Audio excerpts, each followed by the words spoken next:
Hello world! We're coming to you today from Pinnacle Mountain State Park, and we're going to talk about the book Mastery, authored by Robert Greene. You may be familiar with his work. We covered one of his pieces, 48 Laws of Power, in an earlier project. Today we're going to talk about mastery. The title is sufficient for this. The key is mastery. We're not going to talk about mediocrity. We're not going to talk about being good enough. We're not going to talk about getting by. It's about the story of mastery. And we're going to cover all kind of historical greats if you read this book, which I suggest you read cover to cover. No shortcuts. Don't rely on summaries and reviews. Read this one for yourself. You need to really read it. But it talks about all-time great masters. For example, it talks about Zora Neale Hurston and her contribution to the world of literature. It talks about John Coltrane, his contribution to the world of jazz. It talks about scientific thinkers like Darwin and Einstein. It talks about Ben Franklin and his contributions to everything he contributed to American history. Also, it talks about people like Leonardo da Vinci and why he became the ultimate Renaissance man. Not just what they did, but how they got to where they got. So it's great with that, but not only does it go there, it also talks about modern contemporary people and people you can Google and look up now and see in real life, and so it's also very contemporary as well. Great book. Now, the concept of mastery, think about it like this. We all have the ability to do this. It's not something that we're kept from doing because we don't have the intellect or the birth station or the charisma. We can all be masters at something. The thing that separates the masters from those that don't quite get there is the emotional connection. Do you have something in your life that you care deeply about? Do you have an inclination in your life? Is there something that gives you an intense desire, or something that you have a deep connection for? That's where you start off, and that's where we start talking about trying to find that life's task. And he talks about the very first step toward mastery is understanding your life's task, understanding what your calling is, your vocation, your calling. What is it about you that's unique? We're all unique. What is it about you that makes you unique? And he uses a great example, or an analogy, so to speak. He says your uniqueness is like a seed, and your life's task is like the process of bringing that seed to flower. So what is it in your life that you're going to do to bring your unique characteristics and attributes to flower? So he uses an example of a great scientific thinker, a brain scientist, V.S. Ramachandran, and you can look him up. But the thing about him was he always had a passion for science. He wasn't just another smart guy. He was a smart guy who had a strong passion for science. When other kids were doing other activities, he wasn't afraid to be different. But that childhood love for the discovery process led him to great heights as an adult, and that's an example of mastery. So once you understand what your life's task is, now you need to undergo an apprenticeship. Obviously, the younger you are, the better off you'll be with this, but the stage of apprenticeship is where you actually learn from somebody else. So he breaks it down into 3 stages. The first step is the passive state, is just observing, watch and learn.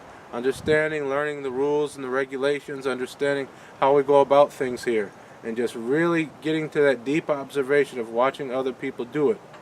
After that, once you do that, now you have to start acquiring the skills for yourself and developing yourself. Now you're actually putting that into practice. It's called practice, practice, practice. Practice? Yes, practice.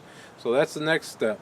Third step is experimentation. Now that you know what the rules are and you know how to implement those rules and know how to implement those processes, now you can put your own expression on it and experiment. And that's the third phase, and that's when you really start becoming competent and really start getting good. But we don't want to settle with competence.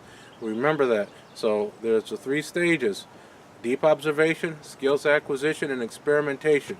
So that's part of the apprenticeship phase. And now, once you have gone through that phase, you need to acquire a mentor. And to do that, you have to propose value to this person, make it worth their while to help you. Appeal to their interests. Don't just say you want them to help you and take time from them and not offer anything in return. Offer a value proposition so you can find the right mentor.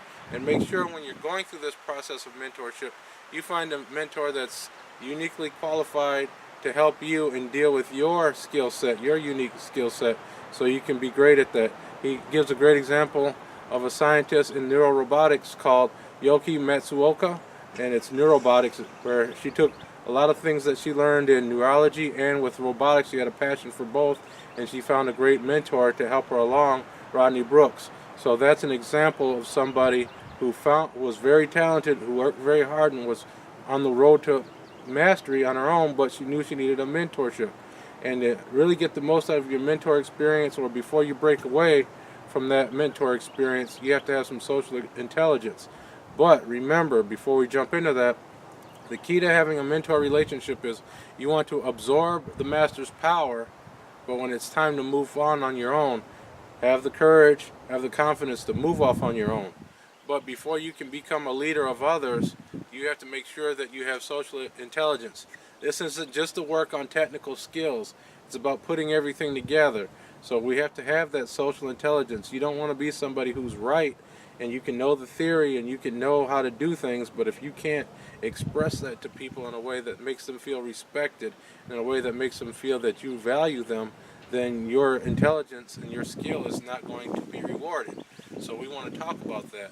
So remember, understand the subtle cues of people, understanding body language.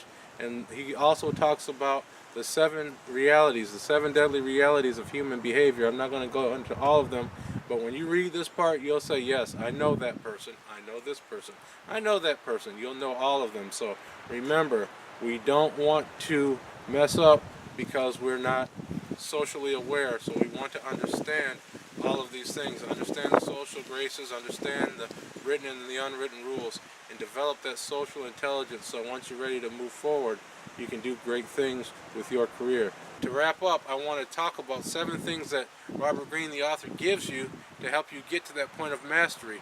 Okay, and he breaks some certain behaviors down into 7 things.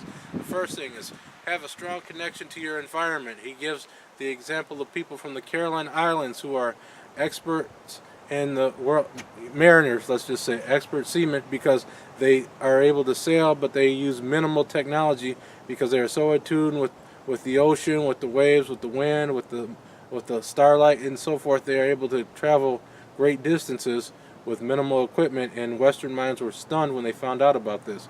But it's a connection to the environment that all humans have, and it goes way back to when we were very close to the environment as a whole, not depending just on technology to get us through. Next thing, play to your strengths. He gives a great contemporary example of a scientist, Temple Grandin, and she was autistic, but people thought that she wasn't going to be successful, but she became a renowned activist and innovator for animal rights and animal safety because she took her personal behavior and made them strengths. So her intense desire to focus on one thing, her ability to think in pictures, actually made her a pioneer and a leader in her field. So that's how you play to your strengths and become great when people may see it as a weakness. Also, transform yourself through practice. Cesar Rodriguez is one of the great fighter pilots in the American military. He didn't start off a Top Gun. He had to work very hard. He talked about how he almost washed out at the top programs, but because he worked so hard, he was able to surpass people who are more talented than he is, and he made history with his greatness. Another situation, internalizing details. You've heard that phrase, the devil's in the details, but to be a master, you have to be very detail-oriented. He talks about Leonardo da Vinci and how he would see certain many details in artwork and other great thinkers, how they look at details that many of us want to glean over. Widen your vision. Freddie Roach, the great boxing trainer, and he took things that he wanted as a fighter and he put them into his current fighters. So as a trainer, he was able to do these things and widen the vision and help people see a big picture when they're in the ring. Okay, now finally we're going to talk about the next example, submission to the other. Daniel Everett was a great linguist, and he was able to translate languages that other people couldn't translate. And he was able to break barriers that other people could not break, submitting to the others. And finally, synthesize everything. Synthesize all your knowledge. This example is not in the book, but if you ever look up the Steve Jobs speech, where he talks about his life's journey and all the different things that ended up leading him to greatness, it's that same concept. That's not in the book, but being able to synthesize everything that you have done and put it together. Again, this is called mastery. Read this one cover to cover. Take the time. It's worth it. Invest in yourself. If you don't read this book, you're robbing yourself. Mastery by Robert Greene. Thanks for your time. Like, share, subscribe. We're here for you. Thanks so much.